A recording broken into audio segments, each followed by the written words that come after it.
मंडळी, परवा इंदापुरात हर्षवर्धन पाटील यांचा राष्ट्रवादी काँग्रेस शरद पवार गटात जाहीर प्रवेश झाला. त्याच कार्यक्रमात शरद पवारांनी इतर पक्ष प्रवेशांबाबत सुद्धा काही विधानं केली. त्यामुळे परवाचा दिवस गाजवला तो शरद पवारांनी. पण काल मात्र चित्र वेगळं होतं.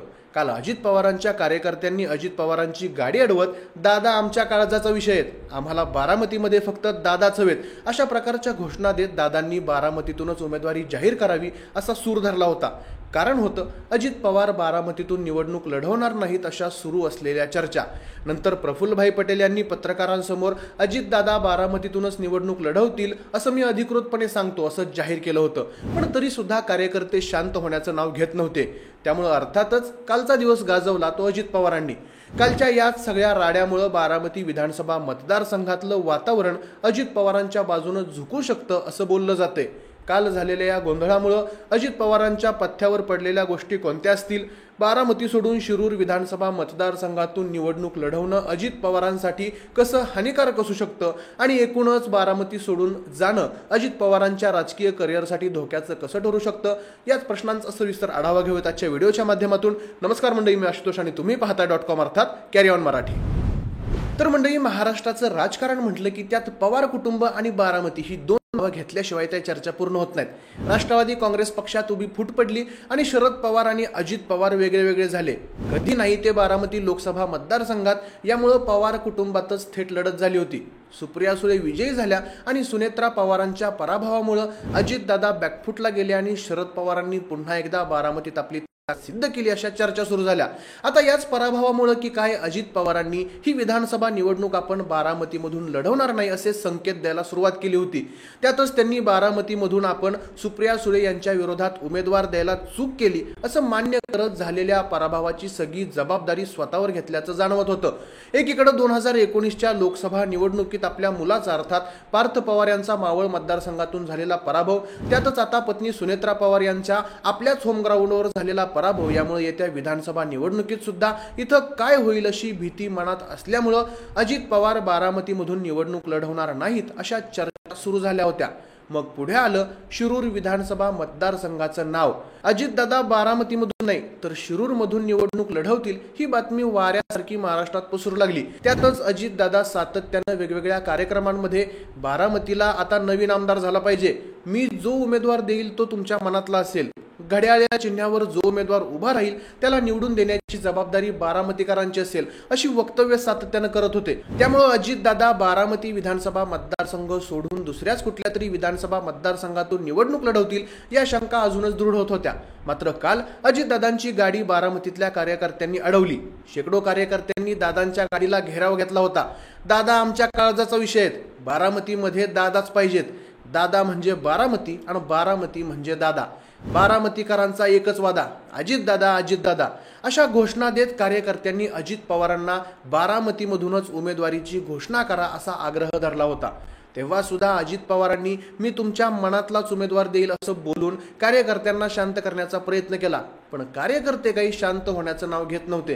त्यातच दुसरीकडे प्रफुल्ल पटेल यांनी राष्ट्रवादी काँग्रेस पक्षाकडून बारामती विधानसभेची निवडणूक अजित पवारच लढवतील असं मी अधिकृतपणे सांगतोय असं पत्रकारांसमोर जाहीर केलं. पण तरी सुद्धा कार्यकर्ते अजितदादांची वाट सोडत नव्हते. पण मंडळी, या साऱ्या प्रकारामुळे अजितदादांनी काही गोष्टी साध्य केल्यात असं बोललं जाते. अजितदादांनी जे गोष्टी साध्य केल्या त्यातली पहिली गोष्ट म्हणजे शरद पवारांसारखी सिंपती मिळवण्याचा प्रयत्न या कालच्या प्रसंगातून अजित पवारांनी केल्याचं दिसून येते असं राजकीय विश्लेषकांचं म्हणणं आहे. मंडळी, काल जो प्रसंग बारामतीत घडला तोच प्रसंग साधारण वर्षभरापूर्वी मुंबईमध्ये घडला होता. तत्कालीन राष्ट्रवादी काँग्रेसचे अध्यक्ष शरद पवार यांनी पक्षाच्या पक्षाध्यक्ष पदाचा राजीनामा दिला होता. तेव्हा सुद्धा त्यांच्या भोवती अशीच शेकडो कार्यकर्त्यांची गर्दी जमली होती. पवारांनी राजीनामा माघारी घ्यावा म्हणून कार्यकर्त्यांनी अन्न पाण्याचा त्याग केला होता अशा बातम्या सुद्धा समोर आल्या होत्या. अनेक राजकीय विश्लेषकांनी यावेळी ही शरद पवारांचीच खेळी असेल असा अंदाज व्यक्त केला होता. त्या राजीनाम्यामुळे शरद पवारांनी बरीच सिंपती मिळवली आणि या साऱ्यात विलन झाले होते ते अजितदादा पवार. आणि यावेळी हाच खेळ अजित पवारांनी खेळलाय असं बोललं जातंय. एकीकडे अजितदादा सुनेत्रा पवारांच्या पराभवाची जबाबदारी स्वीकारतायत तर दुसरीकडे ते बारामतीकरांना आपण बारामतीतून निवडणूक लढवणार नाही असं सांगून एक प्रकारे भावनिक करतायत. आता कालचा सगळा रडा स्क्रिप्टेड होता असा सुद्धा अंदाज व्यक्त केला जाऊ लागलाय. पण या घटनेमुळे थोडं का होईना अजितदादांना बारामतीमधून फायदा होणार हे मात्र नक्की. आता अजित पवार बारामती विधानसभा सोडून दुसरीकडे गेल्यास त्याचे काय तोटे अजितदादांना भोगावे लागू शकतात ते पाहूयात।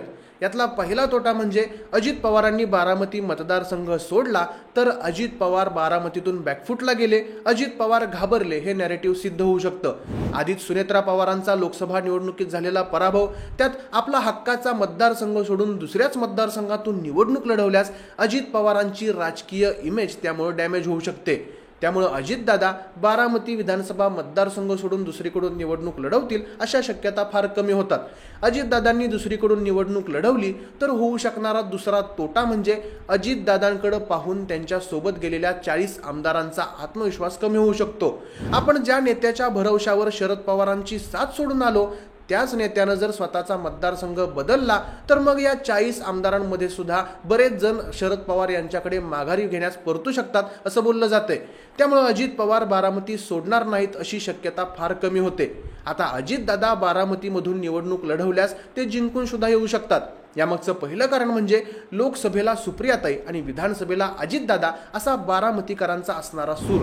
लोकसभा निवडणुकीच्या अगोदर सुद्धा संपूर्ण महायुतीनं बारामती लोकसभा मतदारसंघासाठी आपली सगळी ताकद पणाला लावली होती।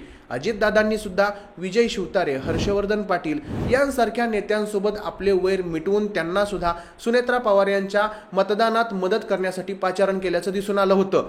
तरी सुद्धा पारंपरिक पद्धतीनं बारामतीकरांचा लोकसभेसाठी सुप्रियाताई असा असणारा कौल या मतदानात मोठ्या प्रमाणावर दिसून आला अशी चर्चा झाली। त्यामुळे दरवेळीप्रमाणे विधानसभेला अजितदादा हेच सूत्र बारामतीकरांच्या मनात पक्क असेल असं बोललं जाते। आता अजितदादा बारामतीतून निवडणूक लढवल्यास ते जिंकू शकतात। यामागचं दुसरं कारण म्हणजे अजितदादांनी बारामतीचा केलेला कायापालट। बारामती विधानसभा मतदारसंघात अजित पवारांनी मोठ्या प्रमाणावर विकास कामं करत बारामतीचा चेहरा मोहरा बदललाय हे सगळ्यांनाच मान्य आहे। त्यामुळे त्या विकास कामांकडे पाहून बारामतीकर अजितदादांनाच मतदान करतील अशा शक्यता फार जास्त आहेत। त्यामुळे अजितदादा बारामती विधानसभा मतदारसंघ सोडून दुसऱ्या विधानसभा मतदारसंघात जातील अशा शक्यता फार कमी होतात। त्यातच जर काल झालेला राडा स्क्रिप्टेड असला तरी कालच्या प्रसंगामुळे अजितदादांना बारामतीतून मोठ्या प्रमाणात सिंपती येणार असा अंदाज व्यक्त केला जातोय। शिवाय या 4 महिन्यात अजितदादांचा सूर थोडा बदलल्याचं दिसून आलंय। अजितदादांनी वेळोवेळी निवडणुकीत सुनेत्रा पवारांना उतरवून आपण चूक केली असं कबूल केलं होतं। त्यामुळे लोकसभा निवडणुकीवेळी त्यांची मलिन झालेली प्रतिमा आता चांगली झाली असा अंदाज व्यक्त केला जातोय। तर मंडळी, अशा प्रकारे काल झालेला सगळा राडा अजित पवारांच्या पाठ्यावर पडू शकतो अशा चर्चा राजकीय वर्तुळात सुरू आहेत। कोणी म्हणते हा राडा स्क्रिप्टेड होता, तर कोणी म्हणते अजित पवारांनी सिंपती गेन करण्यासाठी हा डाव टाकला असू शकतो।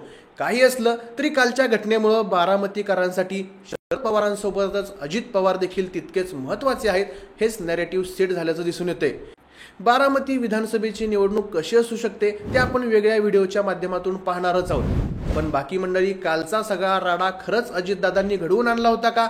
स्क्रिप्टेड असला किंवा नसला तरी कालच्या प्रकरणामुळे अजितदादांना फायदा झाला की तोटा झालाय? आणि अजितदादा खरंच बारामती सोडून दुसऱ्या कुठल्या मतदारसंघातून निवडणूक लढवू शकतात का? याबद्दलची तुमची मतं आम्हाला कमेंट्स करून नक्की कळवा। आपला आजचा व्हिडिओ आवडला असेल तर व्हिडिओला लाईक करा, शेअर करा आणि सोबतच असेच नवीन राजकीय व्हिडिओ बघण्यासाठी आपल्या कॅरी ऑन मराठी या यूट्यूब चॅनलला सबस्क्राईब करायला विसरू नका। धन्यवाद।